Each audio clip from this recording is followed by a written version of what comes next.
Hindi na nga nakatiis si Lolo sa sobrang gutom.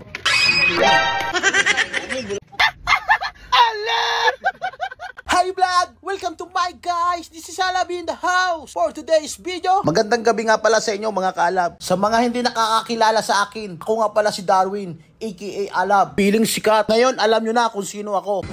Tayo, alright. Yan, mga kasama ko, gutom na gutom.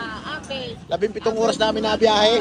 Kaya panigurado, marami kaming makakain ito. Dito nga pala kami napa-stop over sa Awit Bulaluhan, sa may Asunsyon, dito sa may Divisoria, tapat ng 7-Eleven. Nababalitaan ko na dinadayo raw to dahil daw napakasarap ang kanilang bulalo. At di lang yan, mayroon din silang overload at buto-buto. Pero bago kami makarating dito sa Ambit Bulaluhan, nanggaling kami ng Tanay Rizal. Nung pabalik na kami dahil pagod na kami sa biyahe at nagugutom na rin, naghanap kami ng makakainan sa aming madadaanan. Dahil oras na rin ng gabi, wala kaming nakitang bukas na kainan. Dahil gusto ng mga kasama ko na may sabaw, kaya sinadjust ko sa kanila na doon kami kumain sa Ambit Bulaluhan. Kasi curious ako doon sa nababalitaan kung napakasarap daw ng bulalo doon sa Ambit Bulaluhan. Alam naman nyo, si Alab, walang pinalalampas yan. Basta nababalitaan niya o nagtitirinding na kainan, pinupuntahan niya agad. At ayan na nga, ang unang kumain si Parang Louie, nagpisban pa nga yung dalawa ni MF. Ayan, ang inorder ko, bulalo na may balat. Ayan, yanong sarap. Sabaw pa lamang, nakakatakam na. At finally, makakain na rin. Dahil sa sobrang gutom ko at malayo pa ang aming pinanggalingan, tingin pa lang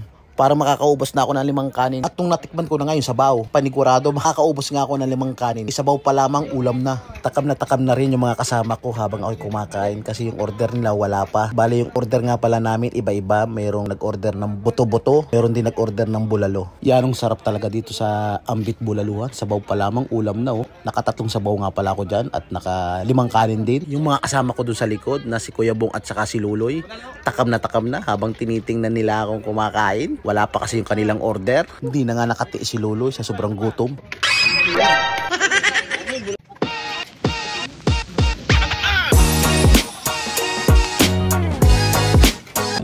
Alright. Masarap. Ano order mo pare guys? Bulalo.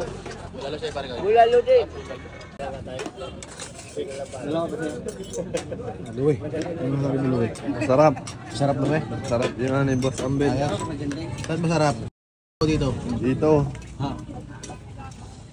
At yan na nga, natapos na kaming kumain dito kay Ambit Bulaluhan. Salamat nga pala kay Ambit, nabusog kami. Solid at sulit ang pagpunta namin dito.